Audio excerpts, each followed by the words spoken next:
This is exciting. We've got quite a few people joining us, so that's really good. I'm really pleased. It's good to see everybody. I know that there are a few more people to join, but I think if we can kick off, we can get started now. So I think we're good to go. So let me hand you over to Philippa Dempster. Philippa. Thanks, Kirsty. Hi, everyone. I'm Philippa Dempster. I'm the Senior Partner here at Freeths. I also head up the new initiative, and I hope you are all well and sitting comfortably. We've got an exciting day ahead of us, and certainly an exciting session this morning with Tom. It's the first of our seminars, our webinars that we've done for the new initiative, and we do hope you enjoy it. Tom is a leading futurist. He works with some top-class businesses, people like BP, LG, and helps them to look into the future to see what's on the horizon and how they can better align their businesses to those new aspects that are coming along. I'm not sure whether you saw the COVID crisis, Tom. I'm sure you'll tell us a bit more about that. But we really value your input today and looking into the future. Before I introduce Tom, just to say thank you to everybody for your questions that you've sent us so far. There is a Q&A button on your screen, so if you'd like to ask more questions, please do as we're going along. Tom's kindly going to answer them at the end.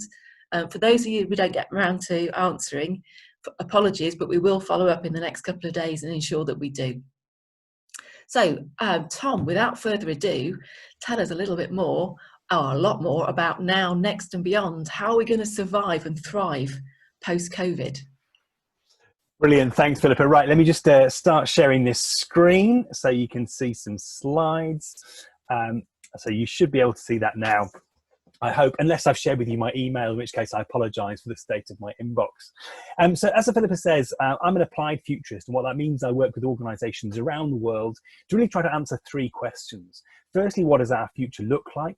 And yes, I'm delighted to say, Philippa, and this is an early opportunity to plug the new book, that there is a mention for the coming what the World Health Organization called Disease X or Pandemic X in the book. It's only a short mention, but at least it's in there before it all happened. So I work with them on what the future brings, and particularly the near future, the next 2 to 5 years. We work on how you respond to that change and how you communicate it as well, how you see what's coming, share that vision with the people who matter, your stakeholders, your shareholders, your staff and your customers, and how you respond to it. And the way I do that is really, it's very much a business process. There's no crystal balls involved. It's about bringing together an understanding of the big pressure points that exist in our organizations, our industries today, and where those big pressures collide with the macro trends, the big trends that are flowing through all our organizations, our lives at home and beyond. And you know, part of doing this is to really understand human behavior. I'm going to talk a bit about human behavior today. I'm going to start with a caveat, because I frequently get this confusion from people when they're talking to a futurist, and what tends to lead to the most, I won't say abuse, but the most negative questions I get. And the really important distinction here is that oh, hello. That as a futurist, I don't spend a lot of time campaigning. I'm not an activist. I'm not trying to promote a particular point of view that I would like to come true, albeit I may have some very strong views on what that looks like. I'm really talking about the things I do see happening that will come to pass without intervention, or and most of the time a range of possibilities about what might come to pass without intervention. So before anybody thinks that I'm lobbying for certain things that I think are going to happen in this slide deck, please bear this in mind. And I say this particularly today because there's some quite tough stuff coming up. And I'm going to be really frank about it and really honest about some of the challenges we're going to face. But I promise you towards the end, I'm going to finish on a lighter note and try and pull some happy sunshine out of the current situation and what's coming down the pipeline, and leave you with a little bit of a spring in your step rather than feeling a bit down and depressed. I want you all to go away with some life and some energy and some things you can do about what's coming. So without further ado, I wanted to start by thinking about 4 things that are really important to understand when we're talking about this crisis, the response to this crisis, and what's going to happen next. Because I think there's some really important principles that often get overlooked in the either the fear or the excitement about what could change, about what could happen as a result of this enormous stimulus, this enormous pressure that's been brought to bear on all our organisations and our home lives as well. So I'd like to bear these 4 things in mind when we're talking about now, next and beyond, and also what it means to survive and thrive in the post-COVID environment. The first one is that, this process, this disruption, dramatic as it feels, and we'll see later some numbers about how dramatic it's been, it's a very, very short intervention in a very, very long period of the evolution of human behavior. And so many of our behaviors we think are very modern. We think that we've only just invented certain things, when actually they come from, they're buried deep in our genes and our evolution, of the last sort of, 3 million-ish years of proto-humans and humans evolving. We've picked up lots of these behaviors and these habits along the way. And I strongly believe it's going to take more than 12, 15, 18, 24, let's not hope it's any longer, weeks of disruption to our working and our home lives in order to change those behaviors. A really good example for this, and one that allows me to bring in a cute monkey picture to this slide deck, is the fact that stress eating is not a modern phenomenon. We all think that perhaps that it's a relatively recent thing, that we might curl up with that bowl of dry cereal or a packet of crisps or an entire box of Kit Kats in my case, or Twixes in my case. But actually, stress eating is a really old phenomenon. It's been going around a long time. And actually, if you study the behavior of even rhesus monkeys, one of our distant ancestors, or at least related to our family tree, you will find that they stress eat. When things get tough, when times get hard, they will go and hide up in a tree with something sweet and sugary, whether it's a piece of fruit, or if they can get their hands on one, what looks like a sort of peanut butter and chocolate wafer. So this 15, 24, however many week disruption is not going to radically change human behaviors. The second thing to remember is that there's a massive gap between what people say they're going to do and what they're going to do. And this was really brought home to me a few years ago in the sort of post-Facebook privacy scandal, when everybody said, I'm horrified, and threw up their hands and said, I'm leaving Facebook, and hardly anybody did. And over the last few weeks, we've seen a lot of surveys about how much people are enjoying about the lockdown environment, particularly with regards to the environment. The roads have been quieter, there's been less air pollution, we've all heard more bird song. Brilliant, everyone says, I want this to continue. I want to maintain this lower carbon, lower noise, lower pollution atmosphere. And then what do people actually do? As soon as lockdown starts to lift, they fly into the car showrooms, the car dealerships, and start buying up everything they can see. And we've got to the point where there's nearly like fist fights in the car auctions, where dealerships are replenishing their stock because they're so desperate for good quality secondhand cars to get them out on the forecourts now. And that is a really strong illustration of the dramatic difference between what people say they want, with only 9% wanting life to return to normal, lots of people expressing their desire to keep our carbon emissions low, albeit not low enough, but low, and keep things quiet on the roads. And the flip side of that, everyone out and buying cars because they're terrified of public transport right now, and for all sorts of reasons they can't switch to a bike or walking. The third principle I really want to talk about is the difference between elastic and plastic deformation. You'll have to forgive me for the engineering language here. I'm an engineer originally by training, as you may be able to tell from my backdrop. I have never left it really behind. But when we're talking about materials in engineering terms, we talk about two types of change in them: elastic and plastic deformation.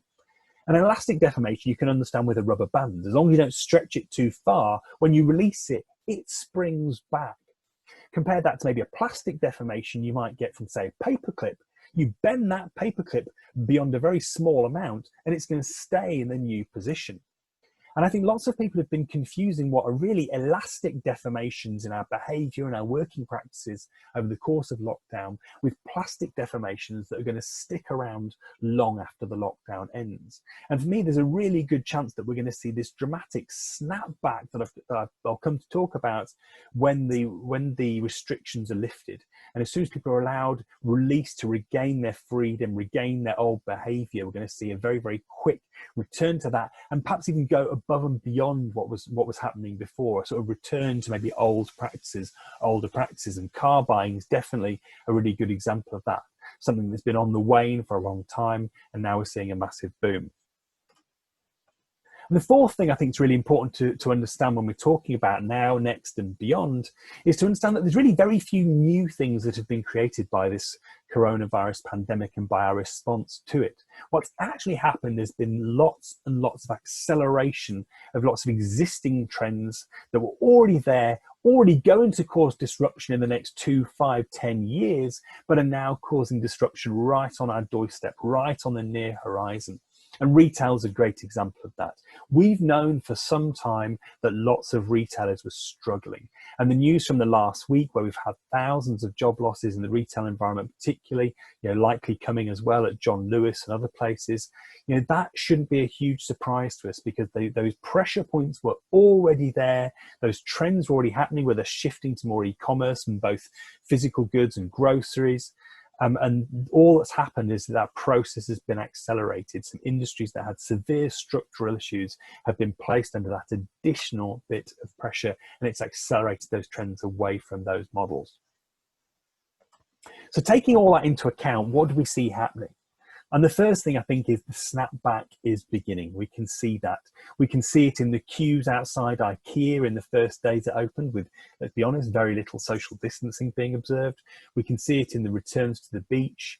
We can see it in the way that the return to the pubs and clubs has been promoted by the government, where despite sounding sort of background notes of caution, you can see from tweets like this, which they've since deleted and have accepted, or maybe not publicly accepted, but by deleting they've accepted, that this perhaps wasn't the most nuanced way to communicate the reopening of the pubs. And for the most part, I think a lot of people are going to maybe not throw caution to the wind, but you certainly might do after a couple of pints. And it's going to be really interesting to see what sort of behaviour is going to see over this weekend. I'm really pleased to say actually a lot of landlords, a lot of pubs and bar chains have taken quite a responsible approach and decided they're not going to open straight away, that they're going to stagger things until they've got the proper measures in place in order to ensure the safety of their customers. But yeah, it would be interesting to see what the news is like Saturday, Sunday, Monday based on this response. And as you can see from the figures in Germany, this is from open table restaurant bookings. When lockdown really does lift, people very, very quickly snap back to their pre-lockdown behaviour. So that's the thing we should be looking for now. In those places where they can, things are really going to snap back. That also applies very much to a lot of our working practices. There's a huge amount of enthusiasm, understandably, from a lot of people for the rise of flexible working and the requirement to work flexibly over the last 12, 14, 15 weeks. But we have to be really clear that this isn't going to be a universal trend. There's not going to be some sort of overnight flexible working revolution. There are absolutely organizations that can do it. And particularly those big Silicon Valley organizations that have made the headlines with regards to flexible working, they are set up for this. And not only that, they have enormous incentives because of the price of employees, the price of land in Silicon Valley to actually distribute their workers further. And in many ways, this is a great, sort of cover under which for them to do that.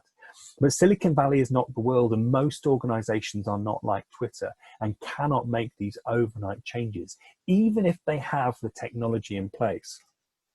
A few examples of why that is, and I actually wrote a chapter in a new book, not my new book, but somebody else's, called Aftershocks and Opportunities about this. We shouldn't be expecting a flexible work revolution because of all the stuff that sits behind the easy bits. The technology is easy. We've proven that over the last 15 weeks.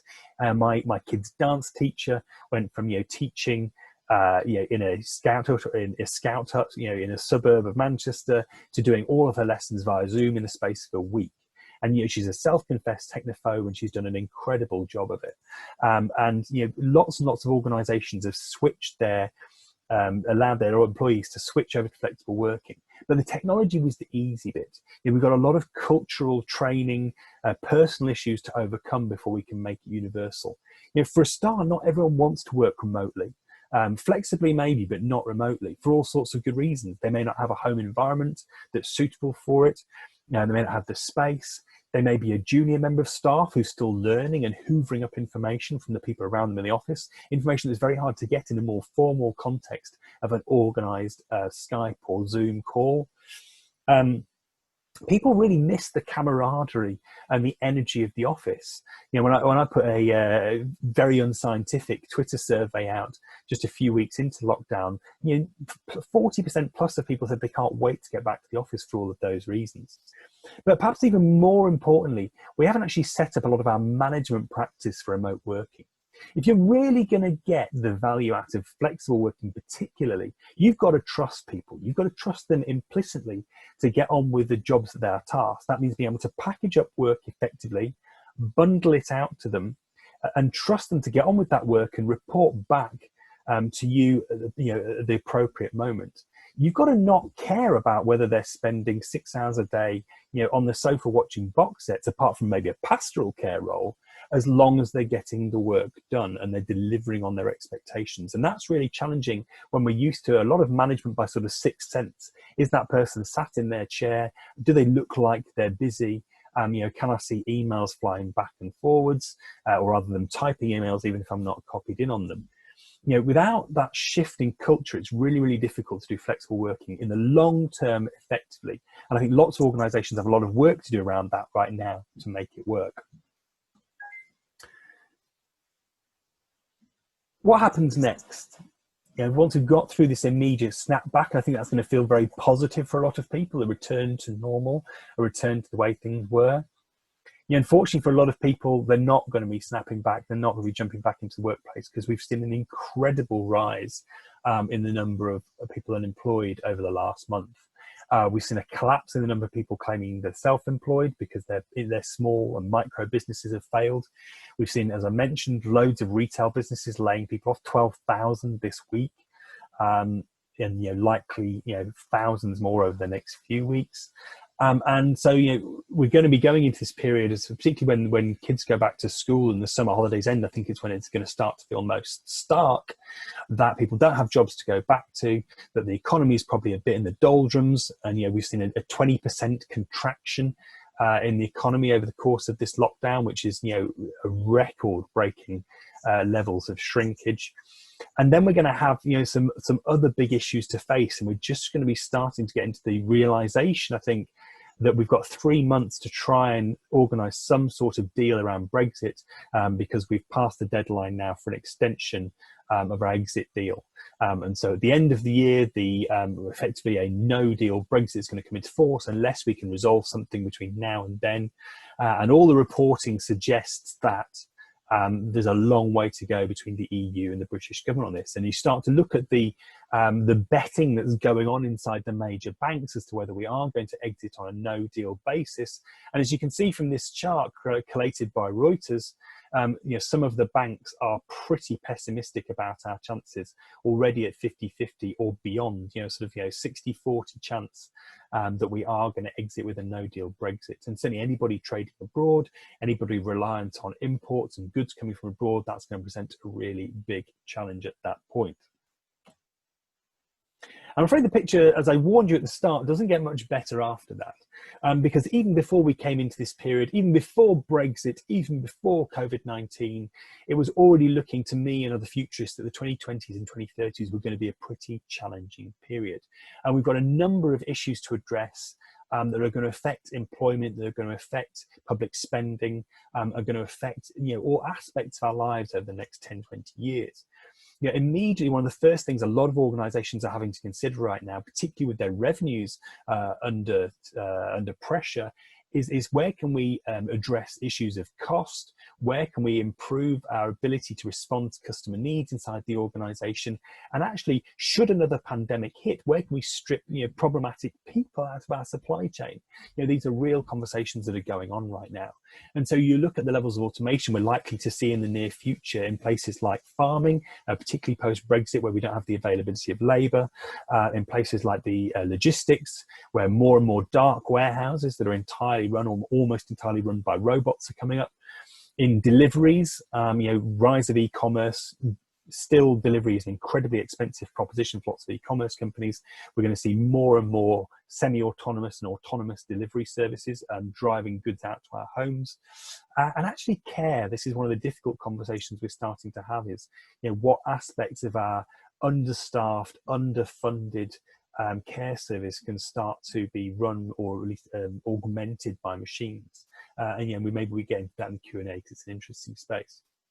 That is directly affected by our aging population, and then we get into perhaps the issue that's been most suppressed during lockdown, which is climate change or the climate crisis, depending on your perspective. And this affects us in many ways that perhaps we hadn't foreseen. I did something on the future pizza earlier this year, and one of the things we realised is that climate change is going to have a dramatic effect on our ability to grow wheat around the world. And by the end of this century, 60% of the primary wheat growing lands around the world are going to be subject to severe water shortages or face potentially severe water shortages, which means even basic staples like pasta and pizzas could be much more expensive. Very challenging when you have kids of my age who are somewhat fussy eaters. Not that I'm a kid. The kids my age are.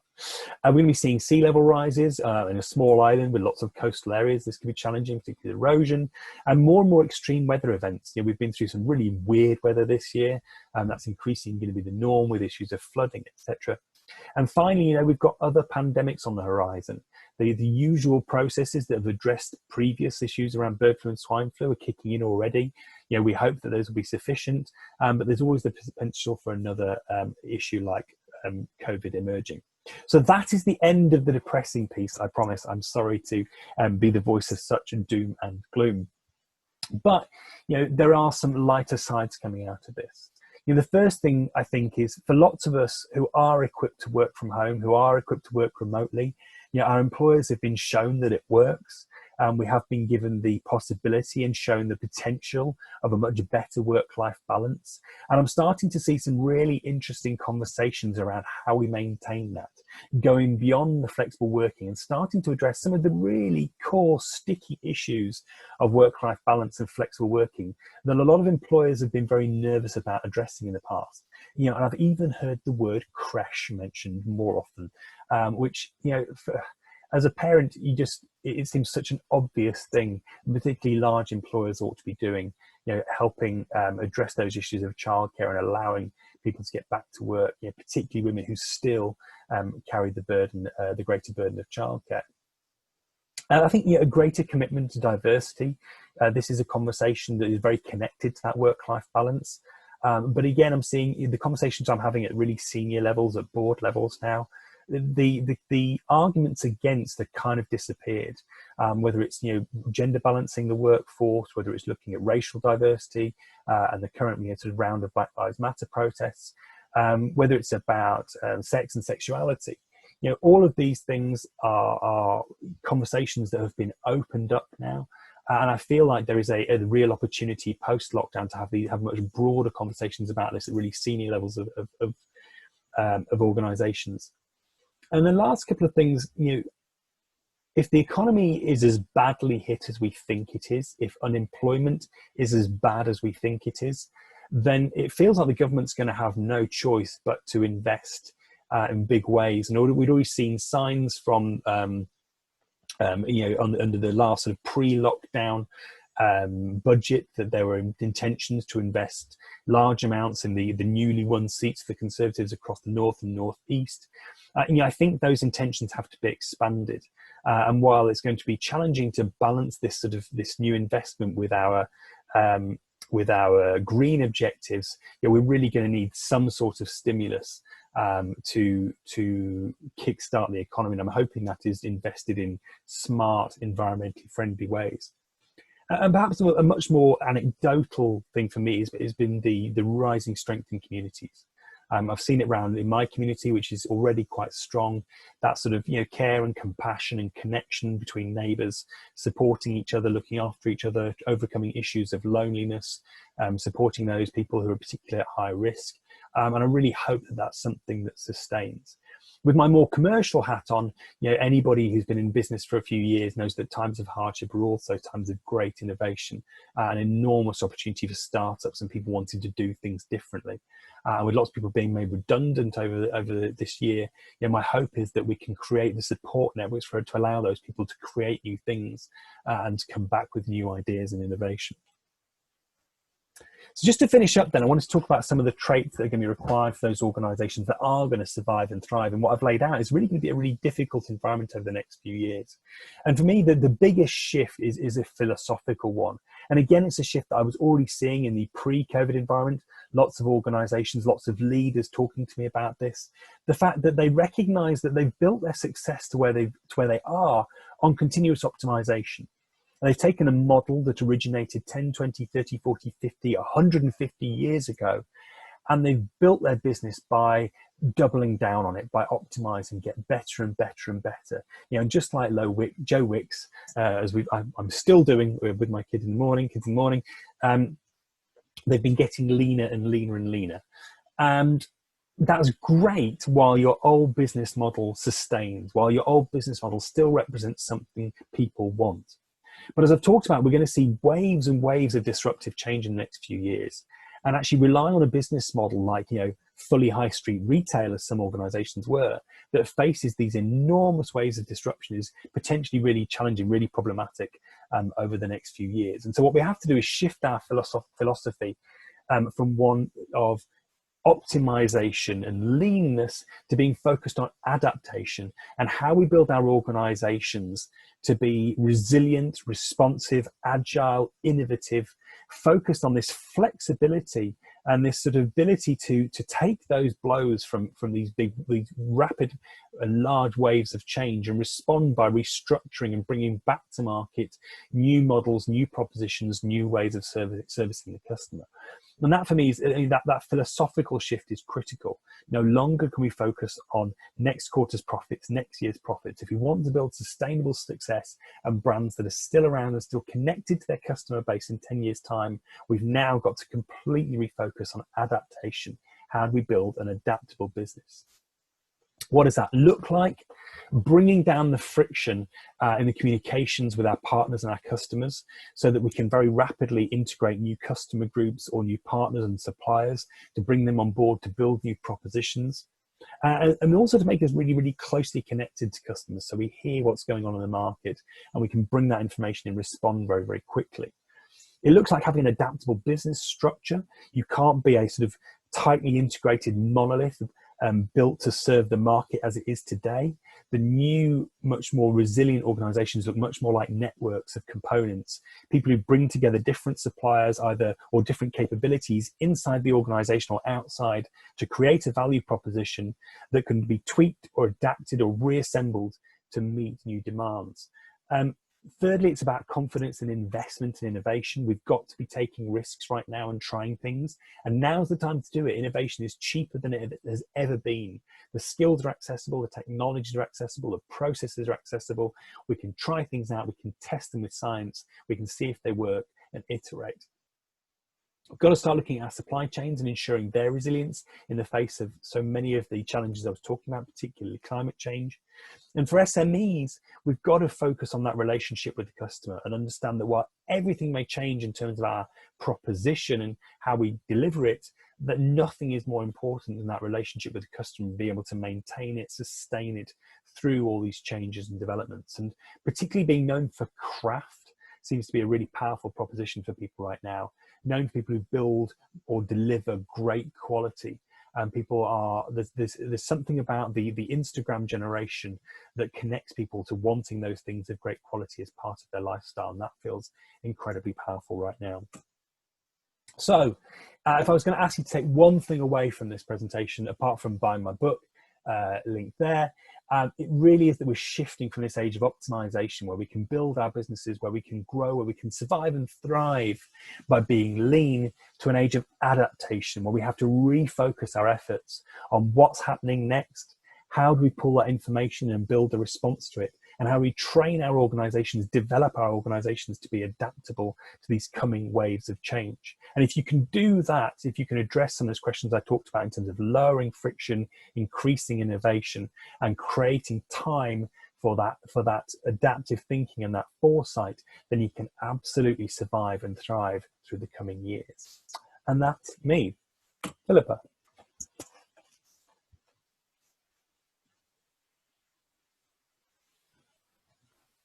I'll give Philippa a second to come back with some questions because I know she's got some.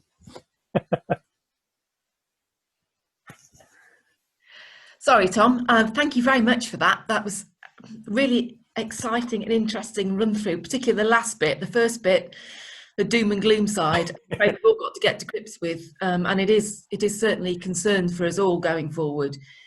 If you're, from your best guess, clearly we're in tricky waters. Certainly in the next few months, and certainly probably the next couple of years. When do you think we might come out of all this and go back to, quotes, normal, whatever that new normal is, with businesses trading at the sort of levels that they have been doing? Yeah, I think this is where the snapback starts to become really positive. I think people are desperate to get back to the way things were in many ways, to sort of relive and re-experience all those freedoms we had before. And so actually, I think once there is an opportunity to do so, it's not going to take that long. And I think September is going to be really important. With kids going back to school, I think the summer holidays are going to be a bit of a washout, frankly. I think we'll gradually see people coming back to retail, back to pubs and bars.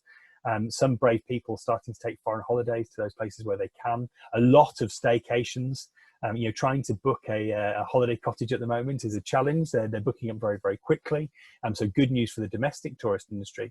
But I think September is going to be a really notable inflection point where things, where people do say, right, we've had enough now. We've done our summer of penance.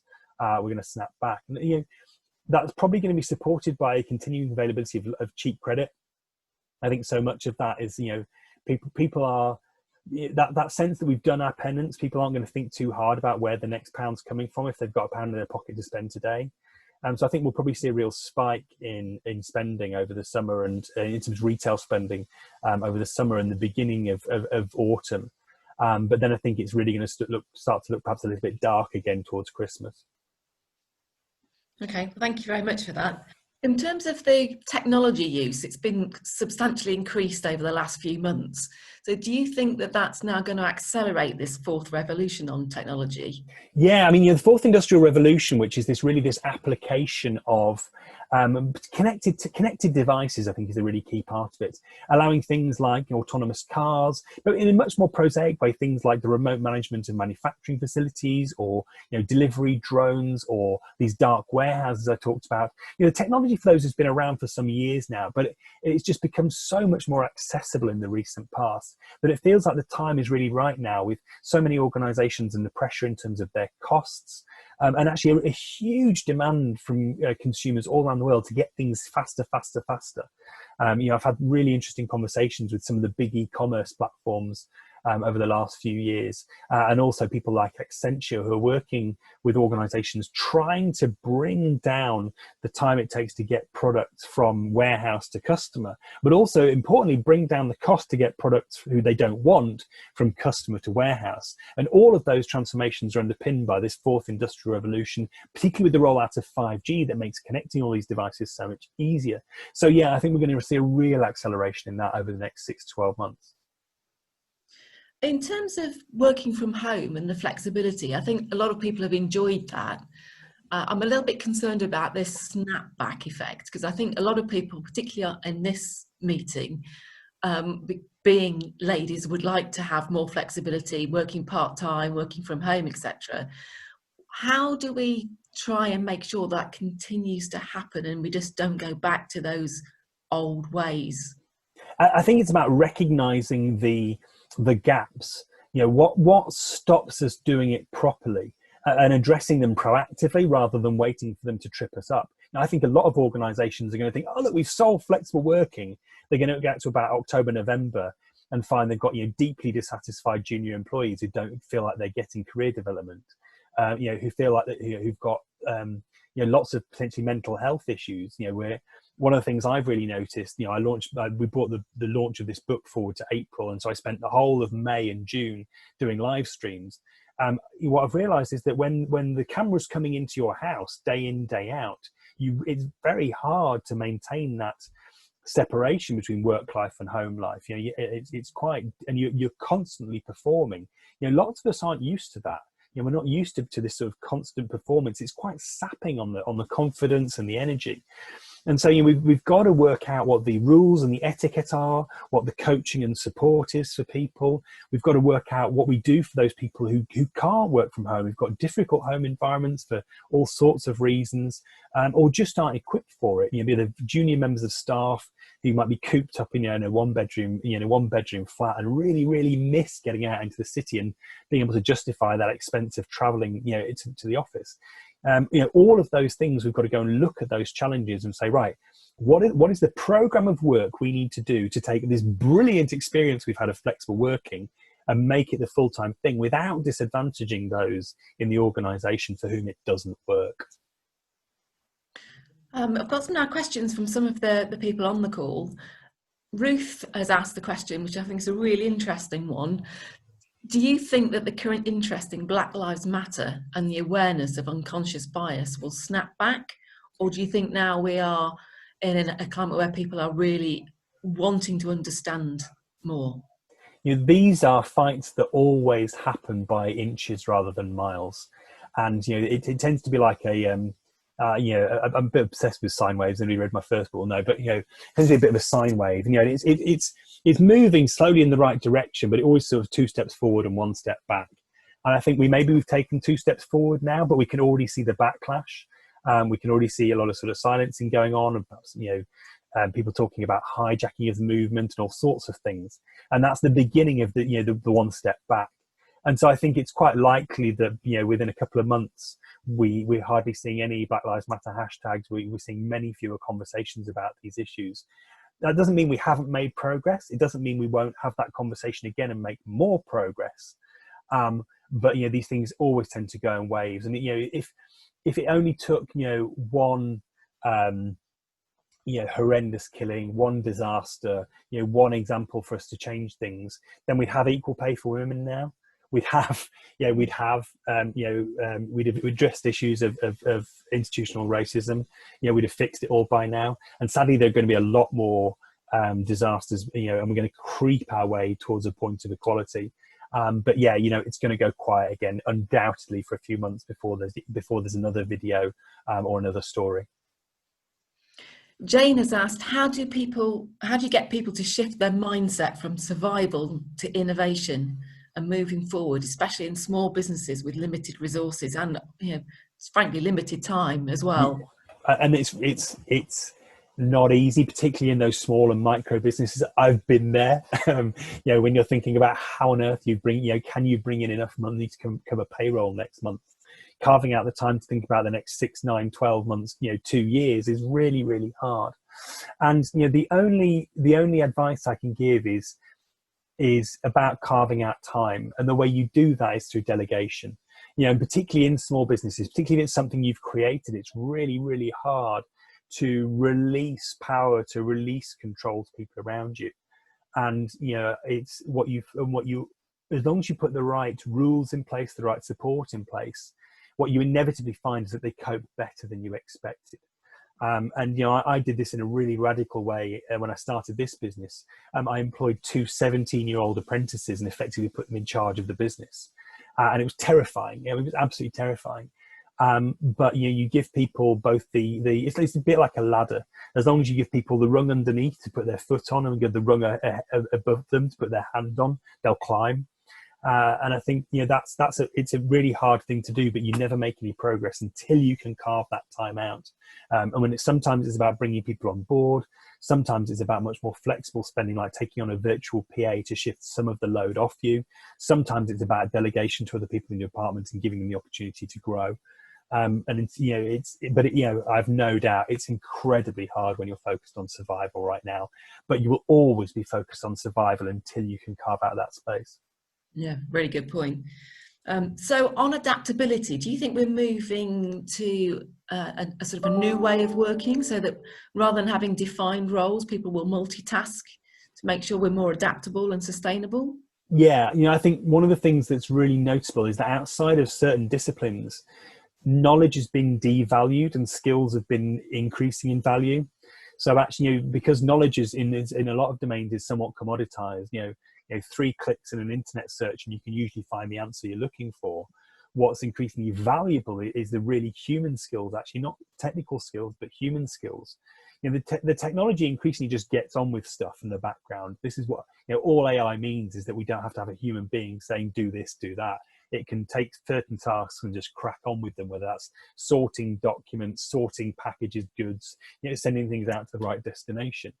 What that does is it increases the value of the human stuff, the things that machines can't do. And this is where you get this more sort of generic workforce of people who've got a particular group of skills. And I focus on three particularly. One is the ability to discover and qualify information. I think if you've got those abilities of research and comprehension, and particularly researching and comprehending the gaps in your own knowledge and skills, and taking yourself back into a learning environment, then that's incredibly valuable. The ability to communicate. The more we are isolated away from our peers, the more we're actually in smaller and smaller organizations or freelance, the more communication we have to do, the more we're at the edge and we're the ones responsible for communicating. And so those skills of communication are increasingly valuable. And the third one is creation. You've got to be able to synthesize something new. You've got to be able to recognize two components and understand that they can be mashed up together to create something, or take an existing design and iterate it, whether that's in a business process, in language, in whatever it may be. And so if you can do those three C's, the ability to curate, create and communicate, then I think you've got incredible value in tomorrow's workforce. Just on that creativity point, Rachel has asked what your thoughts are on the arts and creative industries, because they've been massively hit by this, and it's unclear when we're going to get theatres and live music back, for example. How do you think they could innovate further to move forward until the live events can actually happen again? At every layer, the arts have been undervalued by, I'd argue, successive governments for the last few years. Arts education has been underinvested in and deprioritised in the curriculum. And arts as an industry has been sort of under-recognised with a massive focus on science and technology. Now, don't get me wrong, as a technologist, I find some of that quite exciting. But if you go back through the history of Nobel Prize winners, you'll usually find that they've got a very good balance of left and right brain. They're fantastic in the scientific disciplines, but they play concert grade piano as well, or they're a jazz musician, or they're doing all sorts of other things at the same time. And we can't ignore the sort of the union of those two sides and how important it is to bring them both together. Oh, hello, Google talking to me. And so for me, I really worry about the arts organisations. Here in Manchester, the Royal Exchange, one of our big theatres, has just announced huge layoffs of its staff who've been furloughed for the summer. We know that we've just seen Cirque du Soleil go bust. I think the issues with funding. It's a bit like education.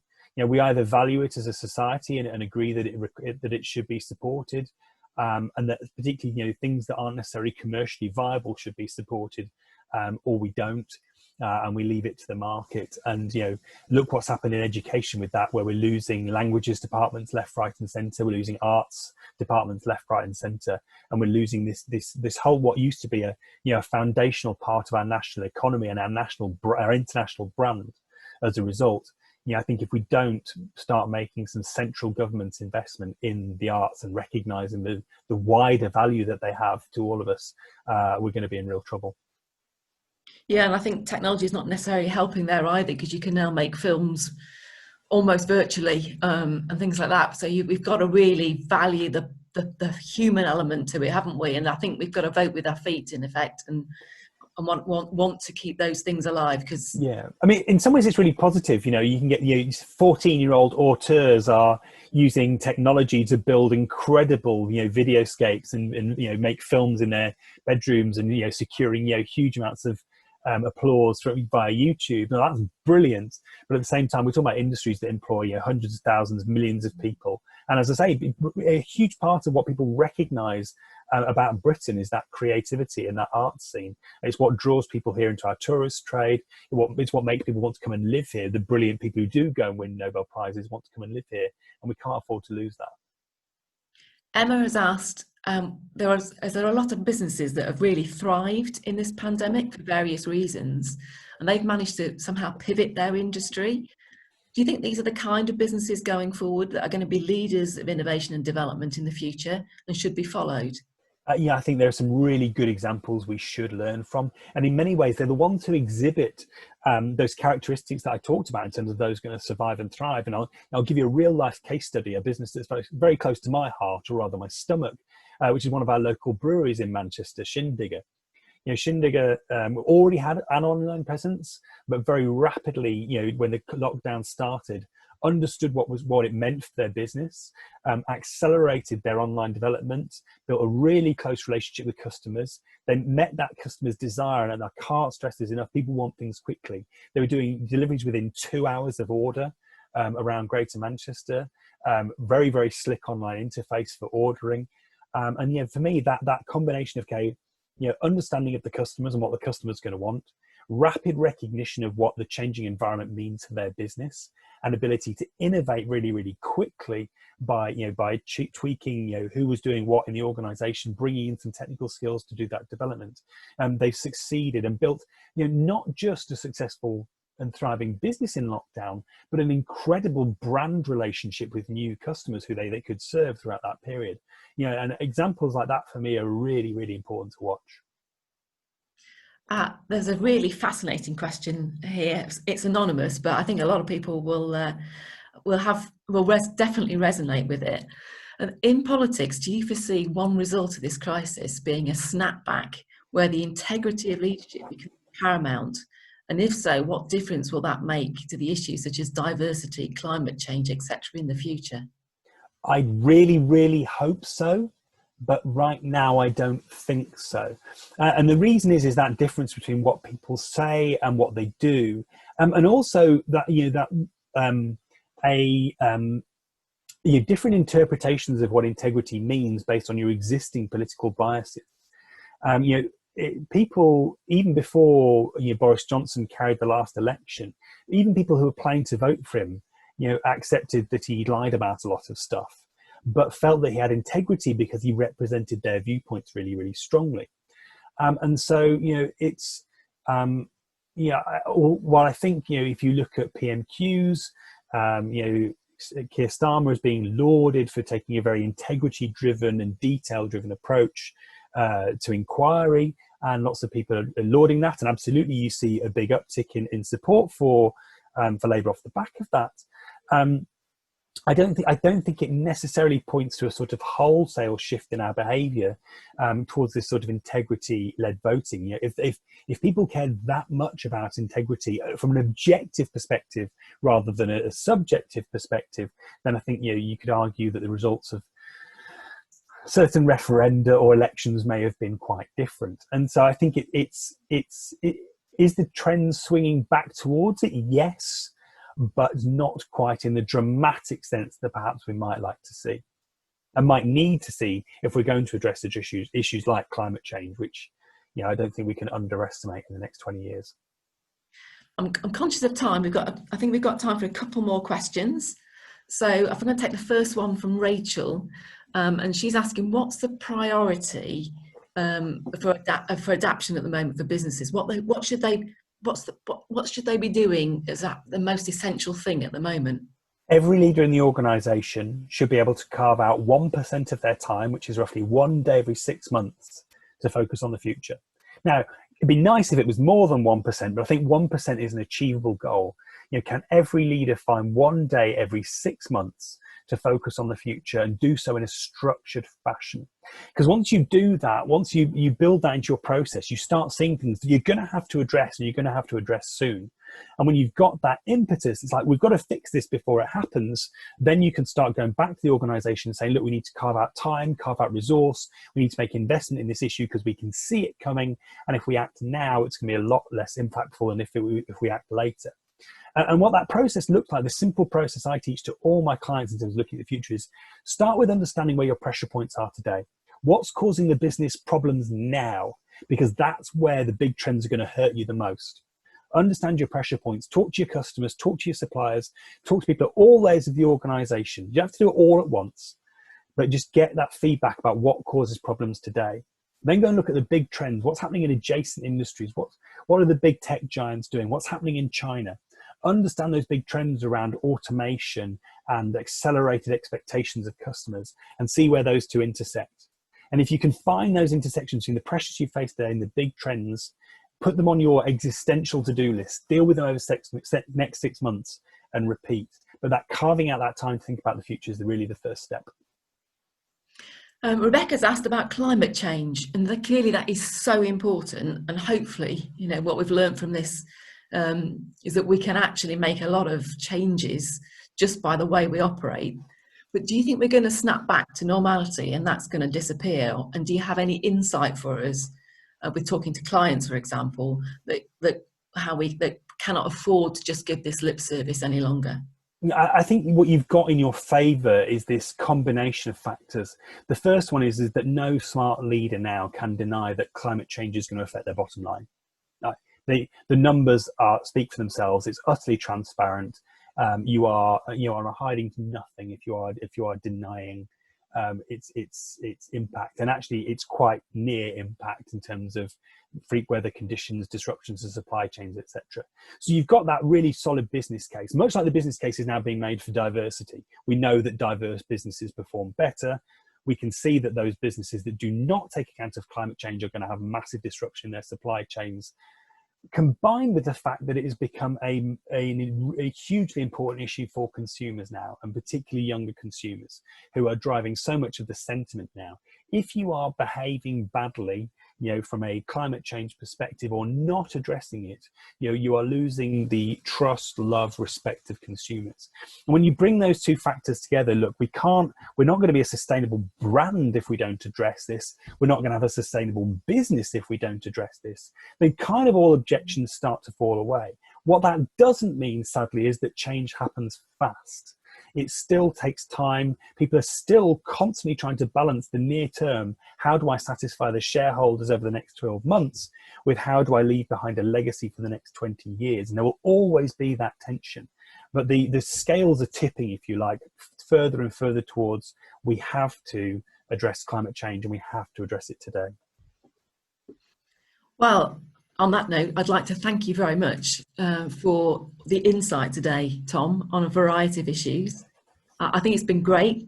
Love to read your book, so I need to get that on my list. But I know that we've invited you back in 6 months' time to come and give us another insight into what's happening in October. That's 6th of October. We'll send everybody a note about that. And I think that's going to be, again, a great step to look at what's now going to, you're saying sort of November, December time is likely to become more tricky for us in the UK for Brexit and other reasons. Yeah. Hopefully we might have got rid of COVID by then, but I suspect we haven't. So we look forward to that. We look forward to, and thank everybody for joining us today. We've had over 100 people on the meeting, so that's absolutely awesome. For those of you, if we haven't answered your questions right now, we will certainly do so over the next couple of days. But I'd like to thank you all. I'd like to say to you all, please stay well, keep safe, be creative and innovative, keep thinking about what we need to do to adapt, because resilience is obviously key in this environment. But for today, thank you very much, everybody, and thank you, Tom. It's been brilliant. Cheers.